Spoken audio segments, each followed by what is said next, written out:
Never again will I try to play against or fade Josh Allen going into a season. I did it back-to-back years with the New York Jets. LOL. Like year one, it made sense because I thought Rodgers had some good ball and we thought that was going to be an elite defense. And then Rodgers goes down on the third play of the season, and there's a lot of quitting that team. Then last year, I believed in that defense. I believed in Brees Hall, and I was wrong. Josh Allen is that good. I hate like after the AFC Championship or the divisional round every year, and it's Monday, and the hot take debate shows are like, this guy just can't get the job done. No, he can get the job done. His issue is he rarely finishes with ball last against Pat Mahomes, who might be the greatest of all time. Probably is the greatest of all time, or 1B next to Tom Brady. Josh Allen's awesome. People don't realize this. People realize that. People don't realize, like, football's not the NBA, right? Like, Josh Allen at the end of the game, he kind of could take over a game, but he can't just go full LeBron, full Jordan, like against the Jazz, right? So he has to rely on his teammates and on his defense. And that's the issue with the Bills. I don't want to go over 11.5, and now it jumped from minus 135 to minus 145. Brad, like you said, if I'm going to tie up my money, I'm looking at a number that I think is soft, and it's only going to go up after the draft. But like this is just about right. I could see the Bills winning 11 games or 10 games. I could see the Bills winning 12 to 15 games because Josh Allen's that good. What scares me off playing this win total over right now, don't love their offseason. I wanted to see what they were going to do in that secondary. And I know I said this last year when they lost both starting safeties, Poyer and Micah Hyde, yet they still won 13 plus games. But this year they trade Elam. They did not re-sign Rasul Douglas. And so it's Christian Benford and then who, right? And then even up front, you bring in Larry Ogunjobi. I do like that pickup, but I think they have to go defensive line or edge rusher in the first round because he's going to be suspended the first 6 games of the season. I'm a big Matt Milano fan. He's only played 544 snaps the last 2 years. You know, Bernard, Williams, those guys are like below replacement level players. So that's what scares me a little bit about the Bills, man, is can Josh Allen legitimately carry a team to 12, 13 wins again this season? I'm not saying he can't, but I just don't want to bet it here on April 10th that he can. So I would lean over, but I just don't want to bet it. Yeah, look, I'd lean under because of the plus 120. Injuries happen. Roster turnover always happens in a very physical and violent sport. There's no guarantee Josh Allen, as big-bodied and muscular that he is, and the success rate he's had as a runner and as a passer, can stay upright for the entire season. God forbid anything happens, but injuries do occur. And you look offensively at this team. James Cook, likely going to be, back signed to a long-term deal. Khalil Shakir, is he going to be a legitimate number one? It really isn't.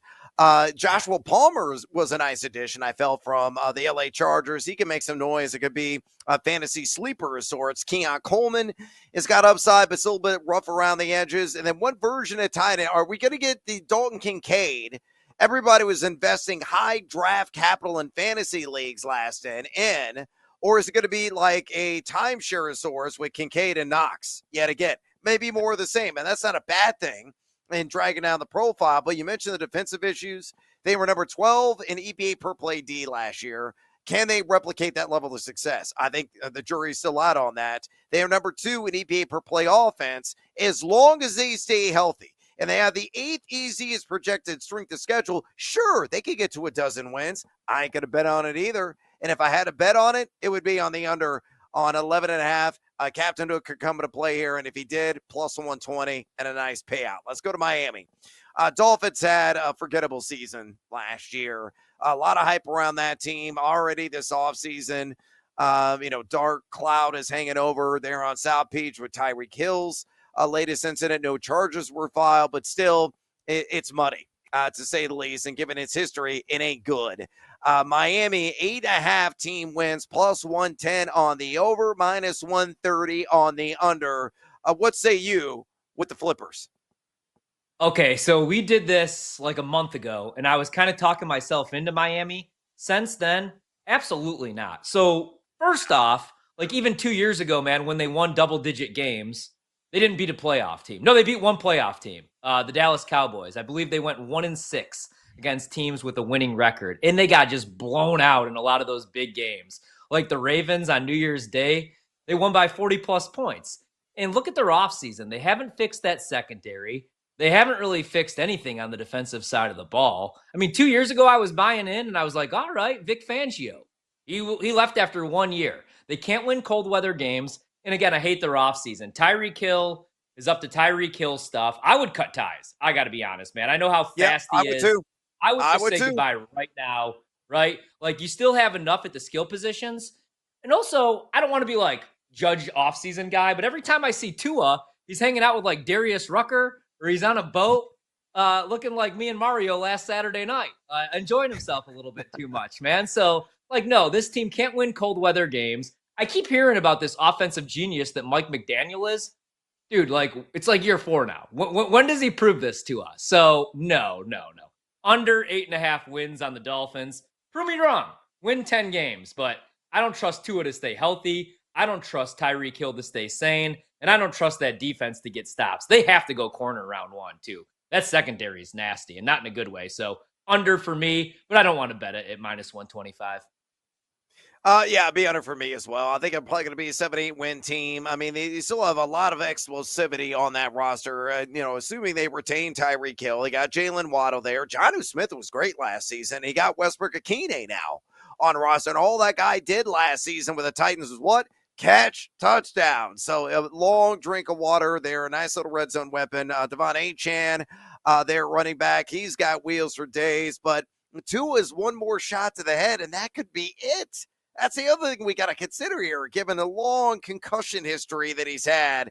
Just a lot of riskiness, it seems like, attached to this roster. So I am, too, going to live and land down under on Miami 8.5 at a minus 130. Let's go to New England. 7.5. That's kind of a surprising number in my mind. I thought it'd be a tick lower. And it's juicy over at minus 120, plus 105 on the under. What about the Patriots? They've been aggressive this NFL offseason. Do they win 8 games? No, this is the one that I did bet. I went under on the Patriots. They could. Yep. They could win 8 to 10 games. I'm a big Drake May fan, but it's year 2. This is like the Mike Vrabel tax that you're paying for them to win 8, 9 games. I do like their offseason, especially on the defensive side of the ball. I think they have to go tackle here in the top 5. I mean, the dude that they have low had a 54 PFF overall grade. They bring in Stephon Diggs. I like that, but they didn't have a receiver with 30-plus targets who went over 70 in the PFF receiving grade last year. So I just don't know who's going to step up and be wide receiver. And Diggs isn't a number 1, right? So No. I would go under on the Patriots here. I did go under at 7.5. They could win 8, 9 games, man, but it's year 1 for Mike Vrabel. I also think people kind of forgot about those last couple of years in Tennessee, and they also forget, Vrabel won in Tennessee. Look at how talented those teams were, man. Derrick Henry, A.J. Brown, Ryan Tannehill, not the best, but that's why they never really did a whole lot in the playoffs. I can't see this team winning 8 games. Next year, absolutely. I'll buy in on the Pats, but I still think this is a rebuild. They don't have a stud receiver. They don't have a starting left tackle as of right now. Defense should be better. They should be much better, but 8 wins, that's a lot, man, year 2. So, no, I will be fading the Patriots this season. I am well under. I cannot believe this is plus money, quite frankly. I know they have the 3rd easiest projected strength of schedule, but he mentioned the offensive line issues. They were one of the worst offensive line, where they were looking at run blocking, pass blocking. It didn't matter. They were just not, frankly, good anywhere. Even if you invest in Will Campbell, who you've been talking about at LSU, at number 4 overall, yeah, that helps. But you still got to congeal. And there's no guarantee with anybody that comes in a fresh body, right? They were number 27 EPA per play offense, number 30 in EPA per play defense. A lot of holes on this roster. Diggs, we'll see how much gas he's got in the tank. I kind of like Demario Douglas to be a possession type receiver, but he's kind of like Diggs, right? So they don't have really, I feel, that premier field stretcher. And I know the tight ends are decent there in Henry and Hooper, and I like May too and the duality he possesses. But yeah, 7.5, no. Under for me as well at plus 105. All right, let's go to the Jets. 5.5 is the number. It's sky high juice, minus 150 on the over. Are people really buying into a rosy picture of a Justin Fields-led Jets team? Get out of here. All right, so I could not lay minus 140, but I'm not going under either. I think this team could win 7 to 8 games. I got to be honest, man. I think they could finish second in this division if they go, they're going to change the identity, run first, right? Let's hope for a bounce back season from Breece Hall.